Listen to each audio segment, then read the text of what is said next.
In a garage, Charlie is working on fixing the plane his wife, Sarah, had given him as a birthday gift. Sarah interrupts to let him know she'll be leaving soon for a business trip to London. She once again invites Charlie to come along, but he declines, citing his workload. Later, Charlie makes his way to CIA headquarters. While heading to the decryption and analysis department, he passes through several security scanners, all of which he himself designed.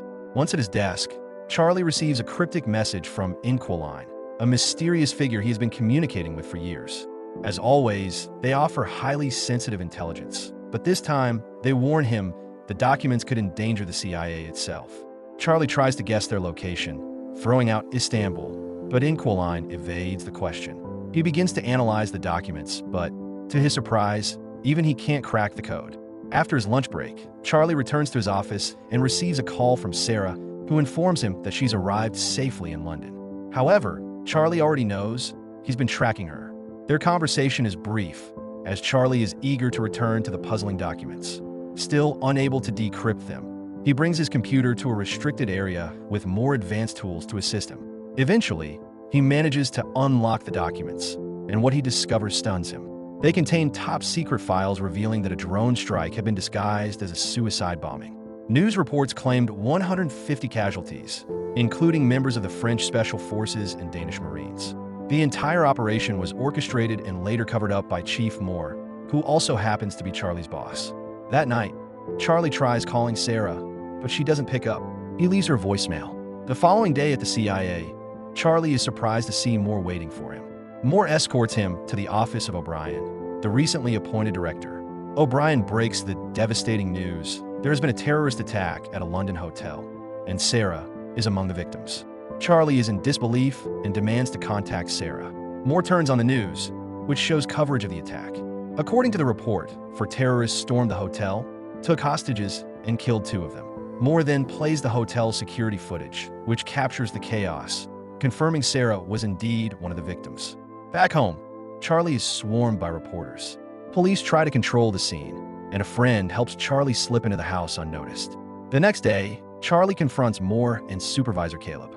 He finds it hard to believe terrorists could bypass London's vast surveillance system. Moore assures him there's an investigation underway, but Caleb orders him to take leave. Later, Charlie heads to the airport to receive Sarah's body and her belongings. At home, he opens her suitcase and finds a gift she had bought for him. Overcome with grief, he breaks down.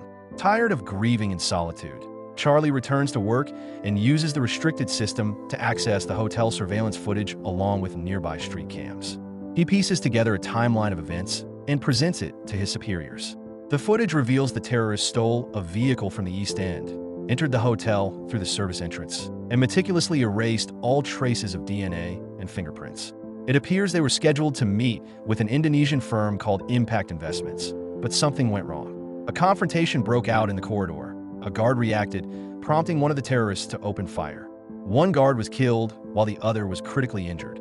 Hotel security immediately alerted the police. In a panic, the terrorists took refuge in a conference room, capturing several hostages. Sarah was taken because she tried to help others escape.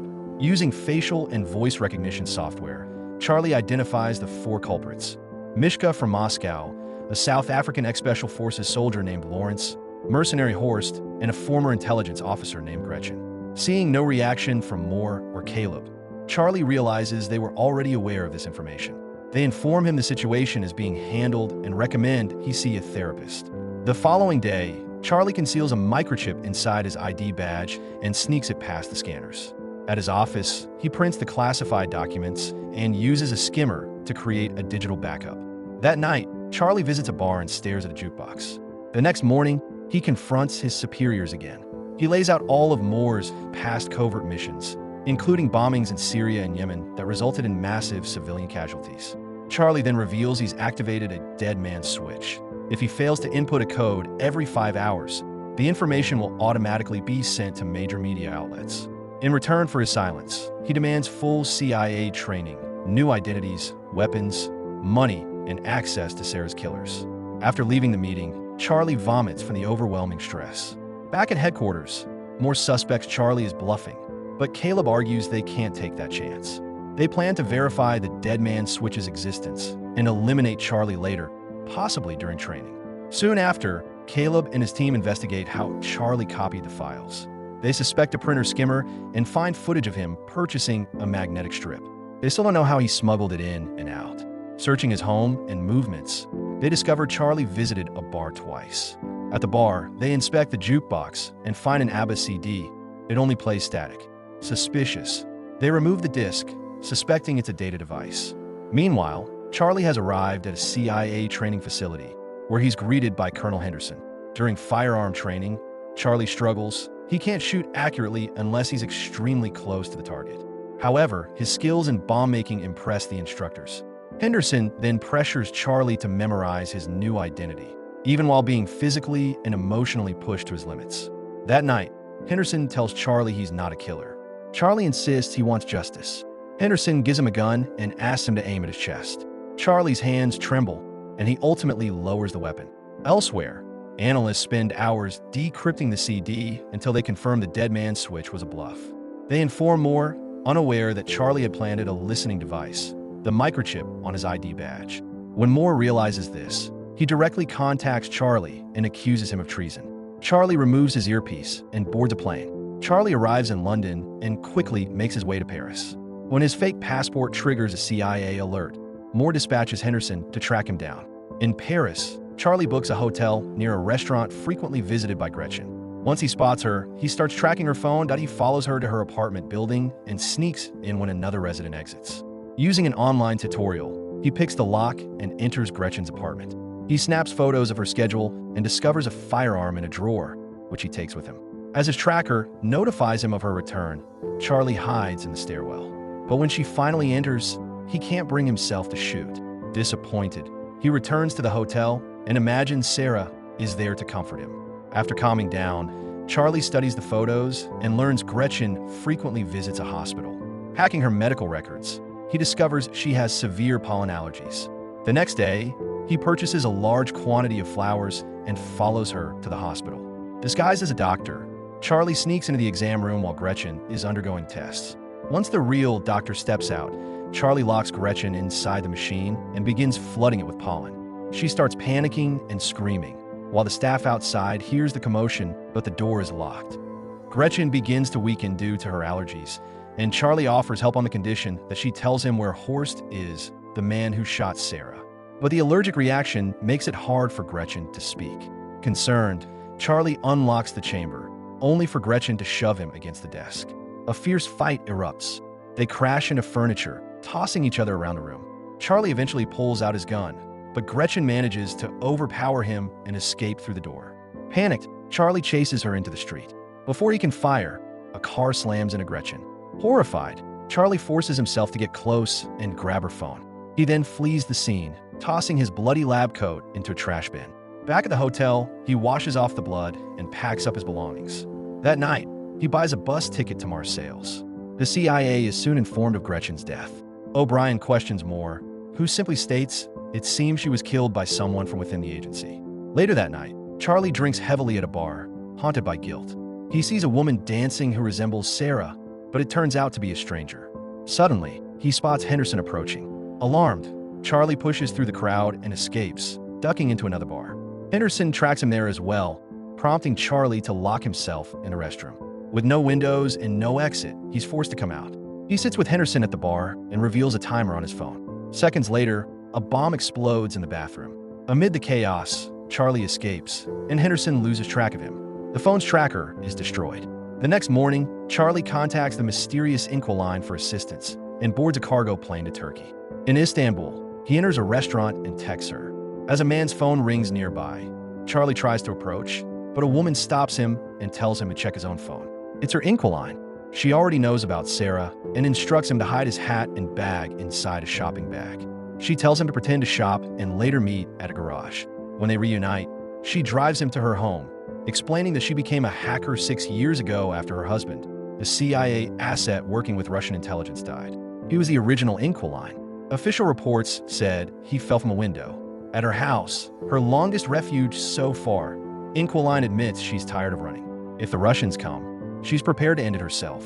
They begin discussing their targets: Horst, who hires mercenaries from Moore Lawrence, the arms dealer, and Mishka, a frequent traveler who shares everything online. They examine Mishka's photos and spot a woman beside him. Facial recognition leads them to her Instagram. She's in Spain. The next day, Caleb instructs his team to track known terrorists to find Charlie. Meanwhile, O'Brien confronts Moore about unauthorized black ops. Moore deflects, saying he supports her fully. O'Brien is shown a picture of Henderson in Spain. Moore sent him. She dispatches another agent to trail Henderson. Meanwhile, Inquiline hacks hotel security and pinpoints Mishka. Charlie checks into the same Madrid hotel and learns that Mishka swims in a rooftop pool connecting two towers. While Henderson lurks nearby, Charlie builds a gadget and hides it in the hotel. At the bar, he sees a man he's encountered before and realizes he's being tailed. He warns Inquiline, who spots Henderson on camera and urges Charlie to abort. He refuses. When Mishka goes to the pool, Charlie confronts him, threatening to break the pool if he doesn't talk. Mishka dismisses it and swims away, so Charlie triggers the device. The glass begins to shatter. Mishka panics and swims faster, but the glass breaks. He plunges to his death as water floods the streets. Inquiline alerts Charlie that agents are closing in. He flees through the hotel. In the laundry room, Henderson battles the other agent. They slam each other into machines until the agent pulls a gun. Henderson seizes it and fires. Charlie arrives, debating whether to help, but Inquiline reminds him to run. The next day, O'Brien questions Moore again. He claims Charlie's on bereavement leave. She later reviews hotel footage. Caleb's team also sees the clips and discovers Charlie had help. They trace encrypted chats and realize Inquiline is still active, now run by the late agent's wife. That night, Charlie and Inquiline sleep beside each other for comfort. Suddenly, birds screech. Agents are seen on the cameras. They escape through a tunnel, spotting a drone. They sneak into a nearby building and flee the area just before the agents storm in. The computer wipes itself clean. Reaching the beach, they jump into Inquiline's car. A drone catches sight, and a high-speed chase ensues, including agents on boats. Gunfire damages the car. Inquiline is critically injured. Charlie shifts her body to the passenger seat and drives until he loses their tail. He later leaves the car and kisses her goodbye. Charlie then contacts Lawrence, posing as an arms dealer, and arranges a meeting. Traveling to Romania, he records himself and fakes his location in Berlin. The CIA falls for it. When Lawrence arrives, he finds a phone and a box of explosives. Charlie appears and demands Horst's location. Lawrence explains Horst operates from Russian waters and only takes coded messages from trusted men. All contact info is on his phone, which he tosses to Charlie. Moments later, the bombs go off, killing Lawrence. The CIA learns of Lawrence's death and realizes the Berlin feed was fake. In Russia, Charlie opens Sarah's puzzle gift. He solves it and finds a loving message from her inside. The next morning, Charlie scopes out a port, sending a code. He watches a man near a suspicious car check his phone. Charlie tails him, photographs his boat, and uses its registration to trace the connected yacht and study Horst's sea routes. When he sneaks aboard, someone knocks him unconscious. He drops Sarah's puzzle. Waking up on the yacht, he finally meets Horst, who's found the bomb Charlie planted earlier. Horst accuses Charlie of being unable to kill directly and hand him a gun. Charlie lowers it. Just then, the yacht shifts course. Charlie reveals he hacked it. It's a CIA-administered vessel, and he designed the protocols. He set it ahead for Finland. The Finnish Navy and Interpol surround the yacht and arrest Horst and his crew. Later, O'Brien holds a press conference, confirming the CIA has purged corrupt agents. Henderson approaches Charlie and says he's proud. In the final scene, Charlie visits Sarah's grave. Then, at last, he takes the plane she gave him for a flight.